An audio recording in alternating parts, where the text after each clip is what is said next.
ಮನೆಯಲ್ಲಿ ನಿಮ್ಮನ್ನ ಏನಂತ ಕರೆಯೋದು? ಪುಟ್ಟ ಅಂತಾರೆ. ಓಕೆ. ನನ್ನನ್ನು ಚಿನ್ನಿ ಅಂತಾರೆ, ಶುಟ್ಟಿ ಅಂತಾರೆ. ನಿಮ್ಮನ್ನು ನೀವು ಡಿಸ್ಕ್ರೈಬ್ ಮಾಡೋದಾದರೆ 3 ಪದಗಳಲ್ಲಿ? Happy, reserved, empathetic. ಬಹುಶಃ ಕಲಾಭಿಮಾನಿ ಒಂದು ದೊಡ್ಡ ಮಗಳು ಮನೆಯಲ್ಲಿ, ಅದೇ ಹೇಳ್ಬಿಡುತ್ತೆ ಏನಂತ. ಜೊತೆಗೆ ಐ ಆಮ್ ಆನ್ ಆಂಬಿವರ್ಟ್ ಅಷ್ಟೇ. Your bio on WhatsApp? WhatsApp, I have the recycle symbol as my WhatsApp bio. Nice. ನಂದು ಬೀಯಿಂಗ್ ಆಂಬಿವರ್ಟ್ ಅನ್ನೋದೇ ನನ್ನ ಬಯೋಲಿರೋದು. ನೀವು ತುಂಬ ಯೂಸ್ ಮಾಡುವಂಥ ಎಮೋಜಿ ಯಾವುದು? I use monkey a lot. ತುಂಬ ಮಂಕಿ ಎಮೋಜಿ ಕಳಿಸ್ತೀನಿ ನಾನು, ಅದು ಕೂತಿರುತ್ತಲ್ಲ ಒಂದು. ನಾನು ತುಂಬ ಬಳಸೋವಂಥ ಎಮೋಜಿ ಬಿಳಿ ಹೃದಯ, ವೈಟ್ ಹಾರ್ಟ್ ಇದೆಯಲ್ಲ, ಅದನ್ನು ಜಾಸ್ತಿ ಬಳಸಿ. ಮತ್ತು ಬಿಳಿ ಹೂವು ಜಾಸ್ತಿ ಯೂಸ್ ಮಾಡ್ತೀನಿ. ನಿಮ್ಮ ಫಸ್ಟ್ ಜಾಬ್ ಯಾವುದು? Biotech. I was working on cancer drugs, so ಅದೇ ನನ್ನ ಫಸ್ಟ್ ಜಾಬ್. ಆ ಡ್ರಗ್ಗೆ ನಾವು ಕೆಮಿಕಲ್ಸ್ನ ಸಪ್ಲೈ ಮಾಡ್ತಾಯಿದ್ವಿ. ನನ್ನ ಫಸ್ಟ್ ಇಂಟರ್ನ್ಶಿಪ್ ಪ್ರೋಮೋಕೆಮ್ ಅಂತ ಕೆಮಿಸ್ಟ್ರಿ ಲ್ಯಾಬಲ್ಲಿ ಮೆಡಿಸಿನ್ಸ್ಗೆ we had to prepare few chemicals. ನಿಮ್ಮನ್ನು ತುಂಬ ಇಂಪ್ರೆಸ್ ಮಾಡೋ ವಿಷಯ ಯಾವುದು? ಹ್ಯೂಮಿಲಿಟಿ ಇಷ್ಟ ನನಗೆ. ಬಹುಶಃ ಆನೆಸ್ಟಿ, ನಿಜವಾಗ್ಲೂ ಅವ್ರ ಮನಸ್ಸಲ್ಲಿರೋದನ್ನು ಹೇಳ್ತಾರಲ್ಲ, ಅದು ನಂಗೆ ಖುಷಿ ಆಗುತ್ತೆ. ಮನೆ ಕೆಲಸ you hate the most? Choice ಇರಲ್ಲ, ಅಂದರೆ ಅಪ್ಪ ಅಮ್ಮ ಮಾಡಬೇಕು ಅಂದರೆ ಮಾಡಬೇಕಾಗತ್ತೆ. ಹೇಟ್ ಅಷ್ಟಾಗಿಲ್ಲ. ನಾನು ಹೇಟ್ ಮಾಡಲ್ಲ, ಯಾಕಂದರೆ ಪಾಪ ಅಪ್ಪ ಅಮ್ಮ ಬಿಡೋದೇ ಇಲ್ಲ ಎಷ್ಟೋ ಕೆಲಸ ಮಾಡೋದಕ್ಕೆ. ಅಕಸ್ಮಾತ್ ಕೊಟ್ಟರೆ ಖುಷಿಯಾಗಿ ಅಪ್ಪ ಏನೋ ಕೊಡ್ತೀರಲ್ಲ ಅಂತ ಮಾಡ್ತೀನಿ. ಸೊ ಹೇಟ್ ಏನಿಲ್ಲ. Do you believe in ghosts or aliens? I believe in things that I don't know about also, because ಗೊತ್ತಿಲ್ಲ, ಇರ್ಬೋದೇನೋ. I believe in negative energies. Aliens negative positive ಆಗಿ ಗೊತ್ತಿಲ್ಲ.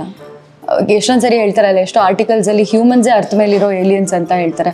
ಎಲ್ಲ ಪ್ರಾಣಿಗಳ ಥರ ಕಾಣಿಸ್ತೀವಿ, ಬಟ್ ವಿಭಿನ್ನವಾಗಿದ್ದೀವಿ, ನಾವೇ ಬೇರೆ ಗ್ರಹದಿಂದ ಬಂದಿರ್ಬೋದನ್ನು. ಕ್ಯೂರಿಯಾಸಿಟಿ ನೋಡೋಕ್ಕೆ. ಈಗ ದ ಯೂಶುವಲ್ ಇಮೋಜಿ ಎಲ್ಲ ಏಲಿಯನ್ಸ್ ಏನಿದೆ ಆ್ಯಕ್ಚುಲಿ ಹಾಗೆ ಇರುತ್ತಾ ಇಲ್ವಾ, ಅಥವಾ ಅವ್ರಿಗೆ ನಾವು ಹಾಗೆ ಕಾಣಿಸ್ತೀವಾ ಅಂತ. ಟ್ರೂ ಲವ್ ನಿಮ್ಮ ಪ್ರಕಾರ? I can only tell mother's love. Correct. That I feel is most unconditional. Absolutely. I think Greek ಫಿಲಾಸಫಿಯಲ್ಲಿ 4 ಥರದ ಲವ್ ಇದೆ. ಒಂದು ದೇವ್ರ ಮೇಲೆ ಇರುವಂತಹ ಪ್ರೀತಿ, ಇನ್ನೊಂದು ನಮ್ಮ ಪಾರ್ಟ್ನರ್ಸ್ಗೆ ತೋರಿಸೋ ಪ್ರೀತಿ, ಇನ್ನೊಂದು ತಾಯಿ ಇವ್ರು ಹೇಳ್ದಾಗೆ ಮಕ್ಕಳಿಗೆ ತೋರಿಸೋ ಪ್ರೀತಿ, ತಂದೆ ತಾಯಿ ತೋರಿಸೋ ಪ್ರೀತಿ, ಇನ್ನೊಂದು ಸಿಬ್ಲಿಂಗ್ಸ್ ಮತ್ತು ಸ್ನೇಹಿತರಿಗೆ ತೋರಿಸೋ ಪ್ರೀತಿ. ಆ 4 ಪ್ರೀತಿನ ನಾನು ನಂಬ್ತೀನಿ. One thing you are afraid of? ಏನು ಭಯ ನಿಮಗೆ? It is very weird, but ನನಗೆ ಭಯ ಆಗೋದು, I think there'll come a time when ನನಗೆ ಪರಿಚಯ ಇರೋ ಯಾವ ಮುಖನೂ ನನಗೆ ಕಾಣದೇ ಇರ್ಬೋದು ಅನ್ನೋದು. ನನಗೆ ಈ ಫೇಸ್ ಆಫ್ ಲೈಫಲ್ಲಿ ಭಯ ಅಂತ ಅನ್ಸೋದು, ಅಫ್ಕೋರ್ಸ್ ನಾವು ಎಲ್ಲ ಬೆಳೀತಾ ಇದ್ದೀವಿ, ತಂದೆ ತಾಯಿನೂ ದೊಡ್ಡವ್ರು ಆಗ್ತಾ ಇದ್ದಾರೆ, ವಯಸ್ಸಾಗ್ತಿದೆ ಅನ್ನೋ ವಿಷಯ ಇದೆಯಲ್ಲ, ಆವಾಗ ಇನ್ನೊಂದು thought automatically back of the ಮೈಂಡಲ್ಲಿ ಬರುತ್ತೆ. ಏನಪ್ಪ ಆರೋಗ್ಯವಾಗಿರ್ತಾರ, ಏನು ನೆಕ್ಸ್ಟ್ ಅನ್ನೋ ಆ ವಿಷಯ ತುಂಬ ಭಯ ಆಗ್ತಿರುತ್ತೆ ಅಷ್ಟೇ. ನಿಮ್ಮ biggest phobia? Stagnation is a biggest phobia. ಹೊಸದೇನೂ ಟ್ರೈ ಮಾಡ್ತಿಲ್ಲ, ತುಂಬ ಕಂಫರ್ಟಬಲ್ ಆಗಿದ್ದೀನಿ ಅಂದರೆ I think that is my biggest phobia. Correct, ಹೌದು.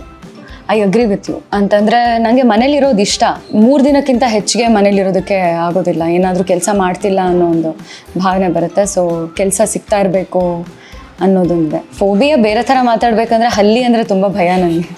ಹಲ್ಲಿಗಳಂದರೆ ಅಪ್ಪ ದೇವ್ರ, ಅದು ಯಾಕೋ ಗೊತ್ತಿಲ್ಲ, ಪಾಪ ಪ್ರಾಣಿನ ಅದು, ನಮ್ಗೆ ಗೊತ್ತಿಲ್ಲ, ಸ್ವಲ್ಪ ಟೆನ್ಷನ್ ಆಗುತ್ತೆ ಹಲ್ಲಿ ನೋಡಿದಾಗ. ನಿಮ್ಮ ಫೋನ್ ವಾಲ್ಪೇಪರ್ ಯಾವುದು? ನಂದು ನನ್ನ ಲ್ಯಾಬ್ರಡಾರ್ ಪರ್ಲಿದು. She is no more. ನನ್ನ ಫೋನ್ ವಾಲ್ಪೇಪರ್ ಅದೇ, ಫೋನ್ ಬಂದಾಗ ಏನಿರುತ್ತಲ್ಲ ಅದೇ, ಏನು ಚೇಂಜ್ ಮಾಡೋಕ್ಕೆ ಹೋಗಿಲ್ಲ ನಾನು. ನಿಮ್ಮ ಫೇವ್ರೆಟ್ ಓಲ್ಡ್ ಕನ್ನಡ ಸೀರಿಯಲ್ ಯಾವುದು? ಇಟ್ಸ್ ಮೂಡಲ ಮನೆ. ಮೂಡಲ ಮನೆ ನನಗೆ ತುಂಬ ಇಷ್ಟ ಆಗ್ತಿತ್ತು. ಅದು ಟೈಟಲ್ ಸಾಂಗ್ ಒಂದು ಬರೋದು, ರೆಂಬೆ ಕೊಂಬೆಯ ಮೇಲೆ ಗೂಡು ಕಟ್ಟಿದವ. ಆ ಸಾಂಗಿಗೋಸ್ಕರ, ಮತ್ತು ಅದು ಎಷ್ಟು ಚೆನ್ನಾಗಿ ಅವ್ರು ಕ್ರಿಯೇಟ್ ಮಾಡಿದ್ರಲ್ಲ ಆಗ ಎನ್ವೈರ್ನ್ಮೆಂಟು ನಾರ್ತ್ ಕರ್ನಾಟಕದು, ಅದು ನನಗೆ ತುಂಬ ಇಷ್ಟ ಆಗ್ತಿತ್ತು. ಹೆಚ್ಚಾಗಿ ನೋಡಿಲ್ಲ, ಬಟ್ ಆ ಸಾಂಗಿಗೋಸ್ಕರ ಕೂತ್ಕೊಂಡು ನೋಡ್ತಾ ಇದ್ದೆ. ನನಗೆ ಫೇವ್ರೆಟ್ ಕನ್ನಡ ಸೀರಿಯಲ್ ಗೃಹಭಂಗ ಅಂತ, ಗಿರೀಶ್ ಕಾಸರವಳ್ಳಿ ಅವ್ರದ್ದು ಬರ್ತಾಯಿತ್ತು, ಶನಿವಾರ ಭಾನುವಾರ ಬರ್ತಾಯಿತ್ತು. I think best Kannada serial so far ನನ್ನ ಪ್ರಕಾರ. ನಿಮ್ಮ ಹತ್ರ ಇರೋ ಕಾಸ್ಟ್ಲಿಯೆಸ್ಟ್ ಥಿಂಗ್ ಯಾವುದು? Costliest thing? Costliest iPhone is very expensive. Worth a kidney ಅದು. I don't know if it is worth it, but it is expensive. Probably ಅದೇ. Same. ನಮ್ಗಿಂತ ಜೋಪಾನವಾಗಿ ನೋಡ್ಕೋಬೇಕು, ಅದ್ರ ಬ್ಯಾಟ್ರಿ ನಮಗಿಂತ ಬೇಗ ಡ್ರೈನ್ ಆಗುತ್ತೆ. ಹೌದು. ಜಿಮ್ಲಿ ಕಷ್ಟ ಅನ್ಸೋ ವರ್ಕೌಟ್ ಯಾವುದು? ಐ ಥಿಂಕ್ ಜಿಮ್ಮಿಗೆ ಹೋಗೋದೇ ಜಿಮ್ಮಿಗೆ ಹೋದರೆ ಎಲ್ಲ ಮುಗಿಸ್ತೀನಿ. ಈ ಜಿಮ್ಮಿಗೆ ಅಷ್ಟು ಮಾಡ್ತಿಲ್ಲ. ಐ ಡೂ ಯೋಗ ನಾವು. ಜಿಮ್ಮಿಗೆ ಹೋಗೋದು ಏನು ಹ್ಯಾಬಿಟ್ ಇಲ್ಲ, ಹೋದರೆ ಬರೀ ಡಾನ್ಸ್ ಮಾಡ್ತೀನಿ ಅಷ್ಟೇ. ಸೊ ವಾಕಿಂಗ್ ಮತ್ತು ಡಾನ್ಸ್ ಇಷ್ಟ, ಬೇರೆದೆಲ್ಲ ಕಷ್ಟ, ಎದ್ದೇಳೋದೇ ಕಷ್ಟ ಇವರು ಹೇಳ್ದಂಗೆ ಹೋಗೋದಕ್ಕೆ. ನಿಮ್ಮ ಕರೆಂಟ್ ಫೇವ್ರೆಟ್ ಸಾಂಗ್ ಯಾವುದು? ಸುಧಾ ನೀನು. ನನಗೆ ಇಬ್ಬನಿ ತಪ್ಪಿದೆ ಹೇಳಲಿ ಆಲ್ಬಮ್. ಕಣ್ಣಲೆ ಹೊಳಪಿರುವಾಗ ಚಂದಿರ ನೇತಕೇಗ ಮಿಂಚಿದೆ ಮನದಲ್ಲಿ ವಿಸ್ಮಯ ಶ್ರುತಿಯ ತಪ್ಪಿದೆ ಲಯ ಮನದ ಮರೆಯ ಬರೆದ ಕಥೆಯ ಮೊದಲ ವಿಷಯ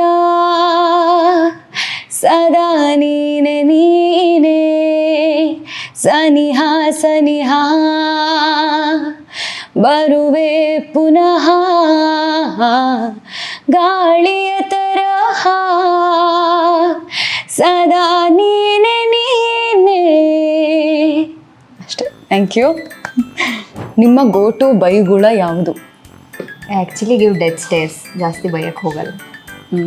ಕಂಟ್ರೋಲ್ ಮಾಡ್ತಾ ಇದ್ದೀನಿ ಇವಾಗ. ಸೊ ಜಾಸ್ತಿ ಬೈಯಕ್ಕೆ ಹೋಗಲ್ಲ, ಜಸ್ಟ್ ನೋಡ್ತೀನಿ ಅಷ್ಟೆ. ಅಲ್ಲ, ನನ್ನ ಡಿಕ್ಷನರಿಲೂ ಯಾವ ಫೌಲ್ ಲ್ಯಾಂಗ್ವೇಜ್ ಇಲ್ಲ. ಬಿಕಾಸ್ ನಾನು 3ನೇ ಕ್ಲಾಸಲ್ಲಿ ಇದ್ದಾಗ ಯಾವಾಗಲೂ ಕೋತಿ ಅನ್ನೋ ವರ್ಡನ್ನು ಯೂಸ್ ಮಾಡಿದ್ದಕ್ಕೆ ನಮ್ಮಪ್ಪ ನನಗೆ ಬೈದ್ಬಿಟ್ಟಿದ್ರು. ಅದೇ ಲಾಸ್ಟು. ಆಮೇಲೆ ಬೈಯೋದಕ್ಕೆಲ್ಲ ಹೋಗೋದಿಲ್ಲ. ಕೇಳಿದ್ರೆ ಯಾಕ್ಲಾ ಅಂತ ಕೇಳ್ತೀನಿ ಯಾರನ್ನಾದರೂ, ಅಷ್ಟೇ ಸ್ವಲ್ಪ ಬೇಜಾರಾದರೆ. ನಿಮ್ಮ ಫೇವ್ರೆಟ್ ಪಾಸ್ ಟೈಮ್ ಯಾವುದು? I watch Friends a lot. So ಅದೇ pastime. Very nice. I think painting. ನನಗೆ ತುಂಬ ಒಬ್ಬಳೇ ಕಾಲ ಕಳಿಬೇಕು ಅಂತ ಅನ್ಸಿದ್ರೆ ಪೇಂಟ್ ಮಾಡ್ತಾ ಕೂರ್ತೀನಿ ಒಂದು 3-4 ಗಂಟೆ. ಯಾರೂ ನನ್ನ ರೂಮಲ್ಲಿ ಇರಬಾರ್ದು, ನಾನಾಗಲಿ ನನ್ನ painting. So I paint. All time favourite actor and current favourite actor ಯಾರು? ನಂಗೆ ಆ್ಯಕ್ಚುಲಿ ಸಿನಿಮಾ ಬೇಸಿಸ್ ಮೇಲೆ ಇಷ್ಟ ಆಗ್ತಾರೆ. ಒಂದೊಂದು ಕಥೆಯಲ್ಲಿ ಒಬ್ಬರು ತುಂಬ ಚೆನ್ನಾಗಿ ಮಾಡಿರ್ತಾರೆ. ಸೊ ಇವರೇ ಫೇವ್ರೇಟ್ ಅಂತಿಲ್ಲ. ಬಟ್ ಜನರಲ್ಲಾಗಿ ಹೇಳಬೇಕಂದ್ರೆ ನಂಗೆ ವಿಷ್ಣುವರ್ಧನ್ ಅವ್ರು ತುಂಬ ಇಷ್ಟ ಆಗೋದು. ಅವಾಗ ಟಿ ವಿಲಿ ತುಂಬ ಸಿನಿಮಾಗಳು ಬರೋದು.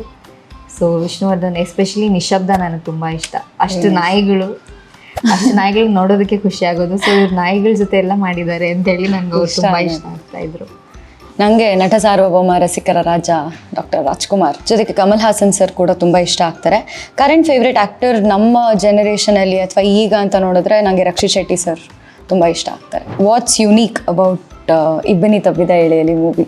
ಸ್ಟೋರಿ ಟೆಲ್ಲಿಂಗ್ ಯುನೀಕ್ ಇದೆ ನಮ್ಮ ಸಿನಿಮಾನಲ್ಲಿ. ಆ್ಯಂಡ್ ಕಾನ್ವರ್ಸೇಷನ್ಸ್ ಯುನೀಕ್ ಆಗಿದೆ. ಪ್ರತಿಯೊಂದು ಸಿಚುವೇಶನಲ್ಲೂ ಈ ರೀತಿ ಮಾತಾಡಬಹುದು ಅಂತ ಒಂದು ಬೇರೆ ಪರ್ಸ್ಪೆಕ್ಟಿವ್ ಕೊಟ್ಟಿದ್ದಾರೆ. ಕಥೆ ಸಾಧಾರಣ ಸರಳ ಅಂತ ಅನ್ಸಿದ್ರು ಕೂಡ ಅದನ್ನು ತೋರಿಸಿರೋ ರೀತಿ ತುಂಬಾ ಚೆನ್ನಾಗಿದೆ. ಎಲ್ಲ ವರ್ಗದವರೆಗೂ ಇಷ್ಟ ಆಗುವಂಥ ಮೂವಿ. ಅದೇ ನಮ್ಮ ಕಥೆಯ ಯುನೀಕ್ನೆಸ್.